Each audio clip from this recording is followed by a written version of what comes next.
My name is Gladys, and I'm 62 years old. I still can't believe what happened at my only son's wedding last month. When I arrived at the grand hall, my daughter-in-law Stephanie looked at me with cold eyes and laughed. "Your name isn't on the list." Just like that, as if I was a stranger, not the mother who raised James alone for 20 years. The pain cut deeper than any knife could. If you've ever felt betrayed by family, you know that hollow ache. Before I share my story, let me know where you're watching from in the comments. Hit that like button and subscribe if you've ever had to stand up for yourself against family members who should have had your back. I was always so proud of my relationship with James. After his father died in a terrible car accident when James was just 10, it was just the two of us against the world. I can still remember that rainy Tuesday when the police officers knocked on our door. Their faces told me everything before they even spoke a word. Harold, my husband of 15 years, had been driving home from work when a truck lost control on the highway. He died instantly, they said, as if that was supposed to be a comfort. James was doing homework at the kitchen table when I got the news. I remember how his pencil froze mid-equation when he saw my face. That night, as I held my son while he sobbed into my shoulder, I made a silent promise to Harold that I would give our boy the best life possible, no matter what it took. And it took everything. I worked 2 jobs, as an administrative assistant during the day and waitressing 4 nights a week. Every morning started at 5, packing James's lunch before my first shift. Every night ended past midnight counting tips at our small kitchen table, budgeting for groceries bills and the college fund I was determined to build. My weekends were spent at James's baseball games or helping with science projects. I learned to fix leaky faucets, change tires, and handle every aspect of running our household on my own. Despite the exhaustion, those years hold some of my most precious memories. James was such a brilliant boy, curious about everything, kind-hearted like his father, and surprisingly wise for his age. He never complained when I couldn't afford the newest video games his friends had, or when we had to budget grocery shopping down to the penny. Instead, he would leave little notes in my purse, "You're the best mom ever," or "I'm proud of you." Those small gestures gave me strength on the hardest days. James graduated high school as valedictorian. I sat in that audience, tears streaming down my face, as he gave his speech thanking me for everything I'd sacrificed. With scholarships and the money I'd scraped together, he attended a prestigious university, majoring in business finance. Every accomplishment of his felt like mine, too. When he landed his first job at a respected investment firm, I felt like we'd both summited a mountain together. For years, it was just the two of us. James would call me every Sunday without fail, and we'd have dinner together at least twice a month. He'd tell me about his work projects, and I'd share stories about the book club I'd finally found time to join, or my adventures in gardening. He always made time for me even as his career took off and his social circle expanded. That all began to change 2 years ago when James met Stephanie. He brought her to Sunday dinner at my house, his eyes practically sparkling when he looked at her. She was undeniably beautiful, tall and slender with perfect blonde hair and an expensive-looking outfit. I remember thinking she seemed a bit stiff when I hugged her hello, but I brushed it off as first meeting nerves. "Mom, Stephanie works in marketing at my firm." James explained, his hand resting protectively on her back. "We met at the company retreat 3 months ago."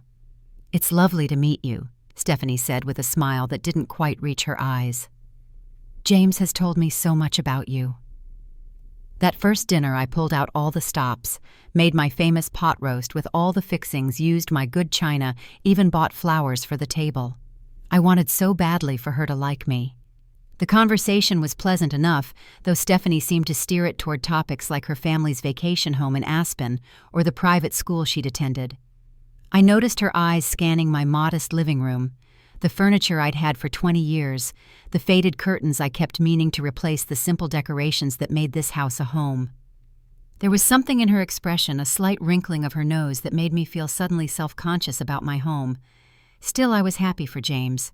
He seemed so in love, laughing at all her jokes, jumping up to refill her water glass before it was even half empty. I told myself that what mattered was his happiness. Over the following months, I saw the changes happening gradually. James started canceling our regular dinners. His Sunday calls grew shorter, often interrupted by Stephanie needing him for something. When we did get together, Stephanie was always there, subtly controlling the conversation and their schedule. "We can only stay for an hour," she'd announce before they'd even sat down. "We have dinner reservations with my parents later." Her comments became less subtle, too. "Don't you think this house is a bit dated, Gladys?" she asked, once running a manicured finger along my bookshelf. "James mentioned you've lived here since he was a child. Have you ever considered downsizing to something more manageable for someone your age?" Another time she looked at a family photo of James and me at his high school graduation and said, "You should really update your wardrobe, Gladys. Those styles aged you even back then." She laughed as if we were sharing a joke, but her eyes remained cold. James never defended me. He would shift uncomfortably or quickly change the subject, but he never once said, "Don't speak to my mother that way." Each time a small piece of my heart broke. The wedding invitation arrived just 2 weeks before the big day. A thick cream envelope with gold lettering addressed only to Mrs. Gladys Parker, not mother of the groom, as tradition would dictate. Inside was a formal invitation to a ceremony and reception at the Grand Wellington Hotel, one of the most expensive venues in the city. There was no mention of rehearsal dinners or family gatherings before the wedding, no request for my input or participation. I called James immediately. "The invitation just arrived. It's beautiful," I said, trying to keep disappointment from my voice. "Yeah, sorry it's so last minute, Mom. Stephanie's been handling all the wedding details. She's very particular about how everything should be." "I notice there's no mention of any mother-son dance," I ventured carefully, "or any role for me in the ceremony." The silence stretched before James cleared his throat. "Stephanie thinks we should keep the ceremony streamlined. Her father is walking her down the aisle, of course, and then her parents will both give speeches at the reception. We're trying to keep things elegant and simple." Elegant and simple apparently meant no place for the mother who had raised him alone. Still, I was determined to be supportive. I spent more than I could afford on a new dress, navy blue with a modest neckline and a flattering cut.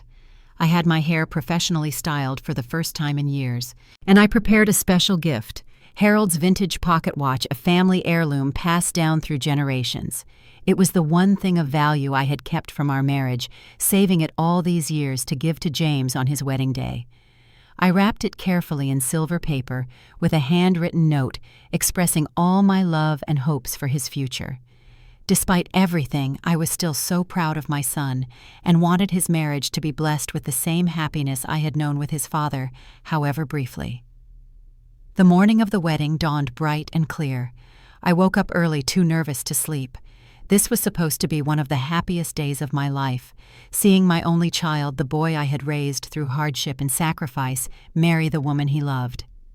I spent 2 hours getting ready, applying makeup carefully to hide the worry lines that had deepened over recent months. The hairdresser had shown me how to maintain the elegant updo I'd splurged on the day before. My new dress fit perfectly, and I wore the pearl earrings Harold had given me on our 10th anniversary. Looking in the mirror, I felt a glimmer of confidence. I looked good for 62. Not glamorous like Stephanie's crowd would be, but dignified and appropriate. The mother of the groom should look distinguished, I thought. The Grand Wellington Hotel was even more impressive than I'd imagined. Crystal chandeliers hung from soaring ceilings. Elaborate flower arrangements adorned every surface, their sweet scent filling the air. Well-dressed attendants directed guests through the marble lobby toward the ballroom where the ceremony would take place. Everyone around me seemed to know each other. Guests air-kissed and exclaimed over dresses and jewelry. I recognized no one. James had never introduced me to any of Stephanie's family or friends, not even her parents. I clutched my gift and my small beaded handbag, feeling increasingly out of place. The welcome table was arranged near the ballroom entrance, staffed by a young woman with a tablet and earpiece. Beside her stood Stephanie, looking breathtaking in a form-fitting designer dress, her blonde hair arranged in an intricate style that must have taken hours. This wasn't her wedding gown, that would come later, but even her pre-ceremony outfit probably cost more than 3 months of my retirement checks. Next to Stephanie was an older woman who could only be her mother. They shared the same high cheekbones and cool blue eyes, though Pamela's blonde hair came from a bottle more expensive than mine. Her diamond earrings caught the light as she leaned in to whisper something to her daughter. Both women turned to look at me as I approached. "Good afternoon," I said, smiling warmly. I'm Gladys Parker James's mother." Stephanie's perfectly painted lips curved into what might charitably be called a smile. "Gladys," she said, her tone suggesting she was addressing a slightly bothersome service worker. "Let me just check the guest list." She made a show of looking at the tablet, scrolling with one manicured finger. I'm not seeing your name here." "There must be some mistake," I said, my smile becoming fixed. "I'm James's mother. I received an invitation 2 weeks ago." "Did you RSVP?" she asked, arching one eyebrow. "Yes, I called James directly and told him I'd be attending." Stephanie exchanged a look with her mother. "Well, you're not on the final list. We had to be very strict with our numbers because of the venue capacity." My heart began to pound. "I don't understand. I'm the mother of the groom." Pamela stepped forward, then her diamonds winking aggressively in the chandelier light. "Perhaps there was a miscommunication. The guest list was finalized weeks ago, and the seating arrangements have all been confirmed. We simply can't accommodate unexpected additions." "I'm not an unexpected addition," I said, my voice rising slightly. "I'm James's mother. Where is James? I need to speak with him." "He's with the photographer right now," Stephanie said dismissively. "We're on a very tight schedule." "Your name isn't on the list," she repeated louder this time, drawing the attention of nearby guests. Her eyes held a gleam of satisfaction as she added, "I'm sorry, but we can't make exceptions." Pamela signaled to a man in a dark suit, hotel security, who began moving toward us. "Is there a problem here?" he asked, his tone professional but firm. "This woman isn't on the guest list," Pamela explained smoothly. "She's causing a disruption." "Ma'am, I'm going to have to ask you to leave," the security guard said to me as if I were a random crasher trying to sneak into a celebrity wedding. I stood there clutching James's gift as eyes turned toward me. The shame was overwhelming. The mother of the groom being escorted out of her son's wedding. What must these people think? What would they say about me, about James, after I was gone? "There's been a mistake." I tried again, my voice trembling. "Please just call James. He'll tell you I should be here." "Ma'am, please don't make this more difficult than it needs to be," the security guard said, moving closer. With as much dignity as I could muster, I turned and walked toward the exit, my new shoes pinching with every step, tears threatening to spill and ruin the makeup I'd applied so carefully. Behind me, I heard Stephanie's light laugh and a murmur of voices. The gift with Harold's watch felt heavy in my hands. Generations of history and love meant to welcome Stephanie into our family, now an awkward burden. I made it to my car before the tears came hot and shameful streaking through my carefully applied makeup. I sat in my car for what felt like hours, hands gripping the steering wheel, tears flowing freely down my face. The makeup I'd applied so carefully that morning now streaked my cheeks. The elegant hairstyle I'd splurged on was coming loose wisps, falling around my face. In the rearview mirror, I barely recognized myself. This broken woman with red-rimmed eyes was a far cry from the dignified mother of the groom I'd hoped to be. What hurt most wasn't just being turned away from the door. It was knowing that my son, my James, whom I'd raised alone, whom I'd sacrificed everything for, hadn't ensured I'd be welcomed, hadn't given me a place of honor, hadn't thought to check if his own mother was on the guest list. Had he known? Had he agreed to this humiliation? The questions circled in my mind like vultures picking at the remains of my heart. My phone buzzed with a text message nearly 2 hours after I'd been turned away. "James. Mom, where are you? There was a mix-up with the guest list. You can come in now." A mix-up, as if forgetting to include the mother of the groom was like forgetting to order enough appetizers. My hands shook as I typed a response. "I'll be right there." Despite everything, he was still my son. I couldn't miss his wedding, even if I was merely a tolerated guest rather than a celebrated parent. I did what I could to salvage my appearance using tissues and the compact from my purse to wipe away smeared mascara and reapply lipstick. My eyes were still puffy, my nose red from crying, but it would have to do. Walking back into that hotel was one of the hardest things I've ever done. Harder than telling 10-year-old James his father wasn't coming home. Harder than working double shifts while battling pneumonia because we needed the money. Pride wanted me to drive away to protect myself from further humiliation. Love made me put one foot in front of the other. James met me in the lobby, looking handsome in his tuxedo but distracted, checking his watch repeatedly.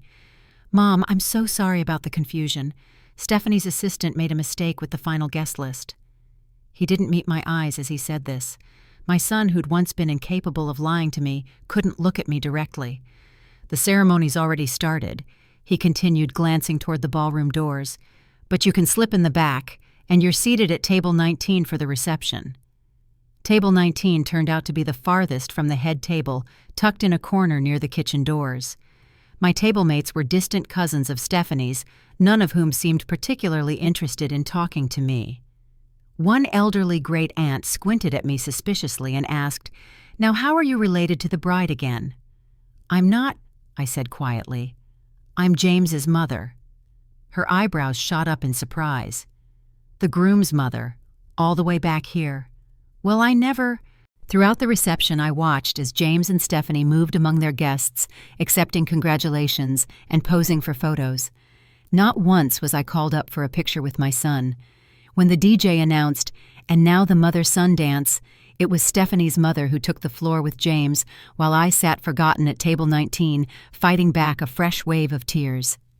Stephanie's father gave a long speech about his perfect daughter, finding her perfect match, and how proud they were to welcome James into their family. Pamela spoke next, gushing about how she'd always wanted a son, and now she finally had one. There was no mention of me, no acknowledgement that James had another family, a mother who'd raised him single-handedly after tragedy struck. During a lull in the proceedings, I made my way to the gift table, intending to add my small package to the pile of elaborately wrapped presents. The table attendant, another friend of Stephanie's, stopped me. "Oh, all gifts should have been sent to the registry address," she said with a practiced smile. "We're not really accepting packages today." I noticed several other boxed gifts already on the table. "Those seem to be packages," I pointed out. Her smile tightened. "Those are from immediate family." "I am immediate family," I said, finding my voice at last. "I'm the groom's mother." Something like pity flickered in her eyes. "Let me check with Stephanie." She never returned. After waiting awkwardly by the gift table for several minutes, I simply placed Harold's watch among the other presents and walked away, hoping it wouldn't be discarded. Later, as I was trying to decide if I could leave without seeming rude, I overheard a conversation from behind a large floral arrangement. Stephanie's voice slightly slurred from champagne. "Did you see her dress and that makeup? God, it was like she was trying to dress for a prom in the 1980s.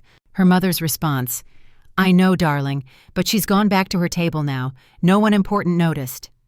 "I just hope she leaves soon," Stephanie continued. "She's such a downer with that sad puppy expression. James promised me she wouldn't be a problem." "Don't worry, sweetheart. After you move to Boston, you'll never have to see her again." Boston James hadn't mentioned anything about moving to Boston. They were planning to move across the country without even telling me I slipped away before they could spot me, my heart breaking all over again. All evening I'd been telling myself that this was just wedding stress, that things would improve once the pressure was off. Now I understood. This wasn't a temporary situation. This was the future Stephanie had planned for my son. For us. A future where I was erased from his life. The next few hours were a blur of pain and shocking revelations. As the reception continued around me, I felt like I was watching from behind glass, present but completely disconnected from the celebration. The champagne tasted bitter, the music too loud, the laughter forced. I kept thinking about what I'd overheard Boston, moving without telling me, James promising I wouldn't be a problem. I needed air. Stepping out into the hotel's garden area, I took deep breaths of the cool evening air, trying to calm my racing heart. The fairy lights strung through the trees seemed to mock the darkness I felt inside. Seeking a quiet corner, I wandered toward a small gazebo at the edge of the property. As I approached, I realized it wasn't empty. Through the latticework, I could see an open photo album and someone flipping through the pages. Curiosity drew me closer. It was one of the photographers reviewing pictures they had taken earlier that day. Pre-wedding photos, judging by the casual clothes James and Stephanie wore in them. They looked happy laughing together with Stephanie's parents in what appeared to be the hotel's bridal suite. What stopped me cold were the family portraits. Dozens of combinations: Stephanie with her parents, James with Stephanie's parents, the happy couple with aunts, uncles, cousins, even pictures with Stephanie's childhood nanny and her college roommates. But not a single photo included me. Not one. This wasn't an oversight. It wasn't a mistake. These photos had been planned, scheduled, arranged in advance, and I hadn't been included. I hadn't even been invited to the pre-wedding photo session. My phone buzzed again. Another text from James. "Where are you? Stephanie wants to cut the cake soon." I couldn't respond. My fingers were numb, my mind reeling. This confirmed what I had suspected since being turned away at the door. There was no mix-up with the guest list. I was intentionally excluded, then reluctantly admitted only after I'd already been humiliated. Needing somewhere private to collect myself, I slipped back into the hotel and found a quiet corridor. Through an open door I heard voices, James and Stephanie. They must have stepped away from the reception briefly before the cake cutting. I froze, not wanting to be seen, but close enough to hear their conversation. "I can't believe your mother came back after what happened earlier," Stephanie was saying, her voice sharp with annoyance. "Couldn't she take a hint?" "She's persistent," James replied, sounding tired. "Always has been." "I told you she wouldn't fit with the aesthetic we wanted for the wedding," Stephanie continued. "Her clothes, her makeup, she sticks out like a sore thumb among our friends. Did you see how your boss was looking at her?" "I know, but at least we kept her out of the family photos," James said placatingly. "And she's seated far enough away that most people don't even realize she's my mother." Each word was a knife in my heart. My own son embarrassed by me, hiding me away like a shameful secret. "Once we move to Boston next month, this won't be an issue anymore," Stephanie said, her voice softening. "We'll start fresh, just us. No baggage from the past." "You're right," James agreed. "It's time for a clean slate." "Promise me you won't let her guilt you into weekly calls and visits once we move," Stephanie pressed. "Your mother is emotionally manipulative, always bringing up how hard it was raising you alone, making you feel responsible for her happiness. That's not healthy, James." There was a pause before James responded. "I promise. We're starting our own family now. That's my priority." I must have made a sound, a gasp or sob, because they both went silent. I turned and hurried away before they could catch me eavesdropping, ducking into a restroom to hide. In the harsh fluorescent lighting, I stared at my reflection. The woman looking back at me was unrecognizable, not just because of the smeared makeup and disheveled hair, but because of the devastation in her eyes. For 20 years, I'd poured every ounce of love, energy, and resource into raising James. I'd gone without, so he could have everything. I'd put his needs above my own, without hesitation or resentment. And now, he was ashamed of me. He was planning to cut me out of his life, portraying me as manipulative and clingy, rather than loving and supportive. In Stephanie, he'd found someone who encouraged him to see my sacrifices as burdens, my love as control. The cake was cut without me. The bouquet was tossed without me. When I finally emerged from the restroom, composed enough to face the crowd again, the reception was winding down. Several guests had already left. No one had noticed my absence, or if they had, no one cared enough to look for me. I watched from a distance as James and Stephanie said their goodbyes, accepting final congratulations and well wishes. They never looked my way, never sought me out for a proper farewell. It was as if I was truly invisible. As they ran through a shower of rice toward their waiting limousine, I stood apart from the cheering crowd. This should have been one of the proudest moments of my life.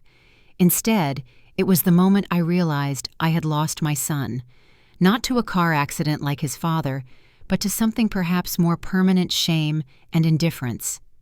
That night was the longest of my life. I couldn't sleep, my mind replaying every painful moment, every cutting word. By morning, my pillowcase was damp with tears, but something had shifted inside me. The raw wound of betrayal had begun to harden into resolve. All those years raising James, I'd taught him to stand up for himself, to speak his truth, to never let anyone make him feel small. Somewhere along the way, I'd forgotten to apply those lessons to my own life. I'd become so focused on being supportive, on not rocking the boat, that I'd allowed myself to be diminished. No more. I knew James and Stephanie were staying at the hotel for one more night before leaving for their honeymoon in the Maldives. It was now or never. I had to speak my truth, even if it fell on deaf ears. I dressed carefully, not in yesterday's fancy outfit, but in a simple, elegant pantsuit that made me feel strong. No elaborate makeup, no styled hair. Just me, Gladys Parker, a woman who had survived loss and hardship and come out the other side. The hotel lobby was quiet when I arrived at 9 in the morning. At the front desk, I asked if I could have James's room called. The young clerk started to reach for the phone, then hesitated.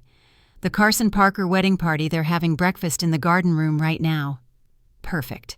A public setting might make this easier, or at least prevent Stephanie from slamming the door in my face. I found them sitting at a table by the window, Stephanie still in her white silk pajamas and matching robe, James in hotel slippers and casual clothes. They were alone, her parents presumably still asleep after last night's festivities. Both looked up in surprise when I approached. "Mom?" James stood, halfway confusion written across his face. "What are you doing here?" Stephanie didn't bother to hide her annoyance. "We're having a private breakfast." "I need to speak with my son," I said firmly. "Privately, if possible." "Anything you have to say to James, you can say in front of me," Stephanie insisted, grabbing his hand possessively. "We don't have secrets." James looked uncomfortable but didn't contradict her. He gestured to the empty chair across from them. "What is it, Mom?" I took a deep breath and sat down, placing my handbag on the table. Inside was Harold's watch. I'd managed to retrieve it from the gift table before leaving the reception. I came to speak my truth. I began, surprised by the steadiness in my voice, and to return this to its rightful place until it can be given to someone who values family. I withdrew the watch, still in its silver wrapping. James's eyes widened in recognition. "Is that Dad's watch?" "Yes, the one he inherited from his father and his father before him. I saved it all these years to give to you on your wedding day. But after yesterday, I realized it doesn't belong with someone who doesn't value where they came from." Stephanie started to interrupt, but I held up my hand. For once, she fell silent, perhaps surprised by my newfound authority. "James, I love you. I have loved you every day of your life from the moment I knew you existed. When your father died, I promised him I would give you the best life possible, and I did everything in my power to keep that promise. I worked 2 jobs. I went without new clothes, without vacations, without even basic comforts sometimes, so that you could have opportunities. Not because I wanted your gratitude, but because that's what love looks like. That's what family does." James's face had gone pale. Stephanie's was flushed with anger. "Yesterday I was humiliated at your wedding. I was turned away at the door like a stranger. I was seated at the furthest table, excluded from family photos, and ignored during speeches. But what hurt most was discovering that this wasn't a mistake or oversight. It was deliberate. You were embarrassed by me. You were planning to move across the country without telling me. You promised your new wife that I wouldn't be a problem." "You were eavesdropping on us," Stephanie burst out indignant. "I overheard the truth you didn't have the courage to tell me to my face," I corrected her. "And now I'm telling you my truth. I deserve better than this. I deserve respect and honesty, if not gratitude." I turned back to James, whose eyes were now fixed on the table. "I raised you to be a man of integrity, a man who stands up for what's right even when it's difficult. I don't recognize the person who could treat his mother this way." "You don't understand," Stephanie interjected. "We're starting a new chapter of our lives. We need boundaries." "Boundaries are healthy," I agreed, surprising her. "But boundaries are about respect, not erasure. They're not walls to shut people out completely." I placed the watch on the table between us. This timepiece has witnessed generations of our family's history, joys and sorrows, births and deaths, successes and failures. Your great-grandfather carried it through 2 wars. Your grandfather checked it when your father was born. Your father looked at it moments before he asked me to marry him. I want you to have it, but only when you remember what it represents: family, history, belonging. James finally looked up at me, his eyes filled with tears. "Mom, I'm sorry. I didn't think—" "That's right, you didn't think," I said gently. "You got caught up in Stephanie's vision and forgot your own. I'm not asking you to choose between your wife and your mother. Love isn't a finite resource that runs out if you share it too widely. But I am asking you to remember who you are and where you came from." Stephanie was seething now, her breakfast forgotten. "You have no right to come here and guilt-trip James the day after our wedding. This is exactly the emotional manipulation I was talking about." "It's not manipulation to speak the truth," I replied calmly. "And it's not a guilt trip to ask for basic respect." I stood gathering my purse. "I'm going to leave now, and you two can continue your breakfast and your honeymoon. When you return, James, you'll need to decide what kind of man you want to be and what kind of relationship you want with me. If it's one based on honest communication and mutual respect, my door is always open. If not, then perhaps Stephanie is right, and a clean break is best for everyone." James half rose from his chair. "Mom, don't go like this." I smiled sadly. "I love you, James. I always will. But I also love myself enough now to walk away from people who don't value me, even people I love dearly." As I turned to leave, I heard Stephanie's angry whisper, "Are you just going to let her walk away with your family heirloom after that performance?" I didn't hear James's response. I walked out of the garden room with my head held high, the weight of Harold's watch still in my hand. I hadn't been able to leave it behind after all. Perhaps someday when things were different, it would find its way to James. But not today. Today it remained a tangible reminder of all that had been lost, and all that might still be saved. The days after the confrontation at the hotel were eerily quiet. James and Stephanie left for their 2-week honeymoon in the Maldives, and I returned to my empty house surrounded by photographs and memories that now seemed to belong to another life entirely. Friends called to ask about the wedding. How beautiful was it? Wasn't it wonderful to see James so happy? You must be so proud. I gave them the answers they expected, summoning enthusiasm I didn't feel. No one needed to know how I'd been treated. I wasn't looking for pity. The first week was the hardest. I would find myself picking up the phone to call James out of habit, only to remember everything that had happened. I cried more in those 7 days than I had in years, grieving not just for the relationship I'd lost, but for the future I'd imagined. Holidays with grandchildren, Sunday dinners, the comfortable knowledge that even as I aged, I'd have my son in my life. But as the second week began, something shifted. I realized I'd spent so many years defining myself primarily as James's mother that I'd forgotten how to be simply Gladys. Who was I when not caring for someone else? What did I enjoy? What dreams had I set aside? I joined the local library's book club, something I'd always meant to do but never found time for. The women there, mostly around my age, many also empty nesters, welcomed me warmly. Margaret, a retired nurse with a wicked sense of humor, invited me for coffee after our first meeting. We discovered a shared love of murder mysteries and jigsaw puzzles. Through Margaret, I met Diane, a widow who ran a volunteer program at the Children's Hospital. "We always need more helping hands," she told me over lunch one day. "The kids love having someone read to them or just sit and talk." Before I knew it, I was volunteering twice a week reading stories to children undergoing treatment. Their resilience and joy despite difficult circumstances put my own troubles in perspective. One little girl, Amelia, fighting leukemia at just 8 years old, told me I reminded her of her grandmother. "You have kind eyes," she said seriously, patting my hand. I went home and cried that day too, but they were different tears, cleansing rather than bitter. I signed up for an art class at the community center, something I'd always wanted to try, but had dismissed as frivolous when bills needed paying and college funds needed filling. My first attempts at watercolor were laughably bad, but the process was surprisingly therapeutic. The instructor Carlos insisted that art wasn't about perfection, but expression. "Paint your feelings," he encouraged when I got frustrated. So I did. Canvases full of stormy blues and grays, gradually giving way to softer hues as the weeks passed. Margaret and Diane invited me on a weekend trip to a nearby winery. I hadn't traveled anywhere just for fun in decades. We stayed in a charming bed and breakfast, drank too much wine, and laughed until our sides hurt.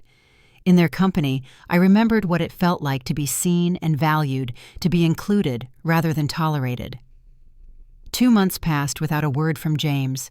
I checked the airline website and knew they'd returned from their honeymoon weeks ago. Still nothing. No call, no text, no email. The silence spoke volumes. Then one evening Margaret called. "Have you heard from your son recently?" she asked, her voice carefully neutral. "No," I admitted. "Not since the wedding." The pause was significant. "My daughter Lisa works at his firm. She mentioned there's been some drama. Apparently his new wife has been calling multiple times a day, showing up unannounced, checking his emails. People are talking." I felt a twinge of concern despite everything. "Is James okay?" Lisa said he looks stressed, lost weight, not the usual newlywed glow. I thanked Margaret for the information, but resolved not to interfere. Whatever was happening in James's marriage, he had made his choice. I couldn't rescue him from the consequences of his decisions. And honestly, I wasn't sure I should try. Perhaps this was a necessary learning experience. A week later, my doorbell rang on a Sunday afternoon. I wasn't expecting anyone. When I opened the door, James stood on the porch, looking thinner than at the wedding dark circles under his eyes. "Mom," he said simply. His voice cracked on that one syllable. "Can I come in?" I stepped aside silently, letting him enter the house he'd grown up in. He looked around as if seeing it for the first time, or perhaps the last, taking in the worn furniture, the faded curtains, the shelves of books and knickknacks collected over a lifetime. The imperfections Stephanie had sneered at that were in reality the physical embodiment of our history. "Would you like some coffee?" I asked, falling back on the social niceties that make difficult conversations easier to begin. He nodded, following me to the kitchen, where he'd spent so many hours doing homework at the table while I prepared dinner. I busied myself with the coffee maker, giving him time to collect his thoughts. When I finally sat across from him, mug steaming between us, the silence stretched uncomfortably. "I'm sorry," he finally said, the words rushing out. "I'm so sorry, Mom. For everything. For how you were treated at the wedding. For not standing up for you. For letting Stephanie convince me that distancing myself from you was healthy." I took a sip of coffee, letting the warmth spread through me. "What's happened, James?" The story came pouring out then. How Stephanie had changed once the wedding was over. The controlling behavior that had once been focused on me was now directed at him. She monitored his phone, his emails, his bank accounts. She criticized his clothes, his friends, his work colleagues. She had tantrums if he was 5 minutes late coming home. "The move to Boston was her idea," he explained, rubbing his temples. "Her parents bought us a house there as a wedding gift. She quit her job already, expecting me to request a transfer. But when I started looking into it, I realized she'd already contacted my boss behind my back, telling him I was eager to relocate." "And are you?" I asked quietly. He shook his head. "I love my team here.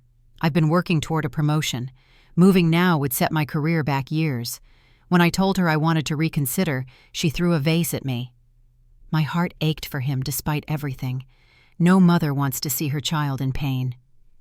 "The thing is," he continued, his voice breaking, "I keep thinking about what you said that morning after the wedding, about integrity, about remembering who I am. And the truth is, I don't like who I've become with Stephanie. I don't recognize myself anymore." "Marriage is hard work," I said carefully. "Every relationship has rough patches. This isn't a rough patch, Mom. This is who she is. I was just too blinded to see it." He looked up, meeting my eyes directly for the first time. "The way she treated you, that should have been my wake-up call. Anyone who could be that cruel to the woman who raised me isn't someone I should build a life with." I reached across the table and took his hand. "What are you going to do?" "I've moved out temporarily, staying with a friend from work. I've suggested counseling, but Stephanie refuses. Says there's nothing wrong with her, that I'm the problem." He squeezed my hand. "I think the marriage is over, Mom. 3 months in and I'm already consulting divorce lawyers." We talked for hours that day. About his marriage, yes, but also about us. About the hurt I'd experienced, the trust that had been broken. He listened without defensiveness, taking responsibility for his choices. I could see the boy I'd raised emerging again from behind the mask he'd worn these past 2 years. When he finally rose to leave, he paused at the door. "I don't expect you to forgive me right away. I know I've got a lot to make up for, but I hope you'll give me the chance." "The door is always open," I told him. "For my son, not for someone ashamed of where he came from." He nodded, understanding the distinction. "I love you, Mom." I love you too, James. I always have. I always will. And for the first time in months, I believed things might eventually be okay. 6 months have passed since that Sunday afternoon when James showed up on my doorstep. 6 months of healing, of rebuilding, of finding a new normal. It hasn't been easy, real growth rarely is, but we've made progress together and separately. James moved out permanently 2 weeks after our talk. The separation was ugly, with Stephanie alternating between rage and tearful promises to change. When those tactics didn't work, she tried turning his colleagues against him, telling elaborate stories about imagined infidelities and cruelties. Thankfully, most people saw through the lies. The divorce is still in process, bogged down by Stephanie's refusal to negotiate reasonably. She's fighting for the house her parents gave them, demanding alimony despite their short marriage, and trying to claim a share of James's retirement accounts. Her latest move was attempting to take Harold's watch, claiming it was a wedding gift that belonged to her as much as to James. "Good thing you kept it," James said when I told him about finding the strength to walk away with it that morning. "It belongs in our family." Our family. Those words mean something different now, something stronger and healthier than before. James visits me every Sunday for dinner just like old times, but there's a new equality to our relationship. He asks about my art classes and my volunteer work. He remembers my friends' names and asks after Margaret's grandson and Diane's garden. When he needed to buy a new couch for his apartment, he asked for my opinion, not out of obligation, but because he values my taste. In turn, I've learned to see him as an adult who makes his own choices for better or worse. I don't offer unsolicited advice or remind him of all I sacrificed. Our relationship has matured from parent-child to something more balanced, two adults who love and respect each other. Last month, I gave him back his father's watch. "I was keeping it safe until you remembered what it represents," I told him. Family, history, belonging. He wears it every day now, not as a reminder of his failed marriage, but as a connection to his roots, to who he really is. As for me, I've discovered that there's a whole life waiting to be lived beyond motherhood. My art has improved, and I recently sold 2 watercolor landscapes at a local craft fair. My volunteer hours at the Children's Hospital have increased, and I've started a special reading program for long-term patients. Next month, Margaret, Diane, and I are taking a week-long trip to Santa Fe, my first real vacation in over 20 years. The greatest lesson I've learned through all of this isn't about James or Stephanie or failed expectations. It's about me, about setting healthy boundaries without building walls, about requiring respect without demanding perfection, about loving someone deeply while still loving yourself enough to walk away when necessary. I think of Stephanie sometimes wondering if she'll ever understand what she lost. Not just James, but the chance to be part of a family that, despite its imperfections and modest trappings, knew the meaning of unconditional love. I don't harbor anger toward her anymore. We all have our wounds and insecurities that drive us to hurt others. Hers just manifested in trying to control everyone around her, in measuring worth by appearances rather than character.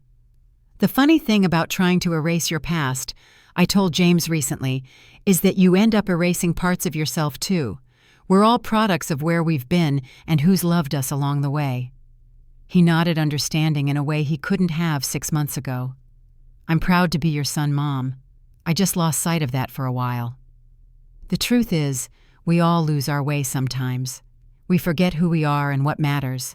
We let others define our worth. We shrink ourselves to fit someone else's vision of who we should be. The key is remembering that we always have a choice. We can remain small, or we can reclaim our space in the world. We can accept disrespect, or we can draw firm boundaries. We can live by others' expectations, or we can write our own story. Real love, whether between parent and child, friends, or partners, should never require you to become less of yourself. It should help you become more fully who you truly are. If you're watching this and feeling diminished by someone who claims to love, you know that you deserve better. True love lifts you up. It doesn't tear you down. It celebrates your quirks and imperfections. It doesn't try to erase them. And sometimes loving yourself means walking away from people who can't see your worth, even when it breaks your heart to do so. Have you ever had to stand up to family members who didn't value you? How did you find the strength to set boundaries while still keeping your heart open? Share your stories in the comments below. And if this story resonated with you, please like, subscribe, and share it with someone who might need to hear it. Thank you for listening to my journey, and remember, you are worthy of respect and genuine love just as you are.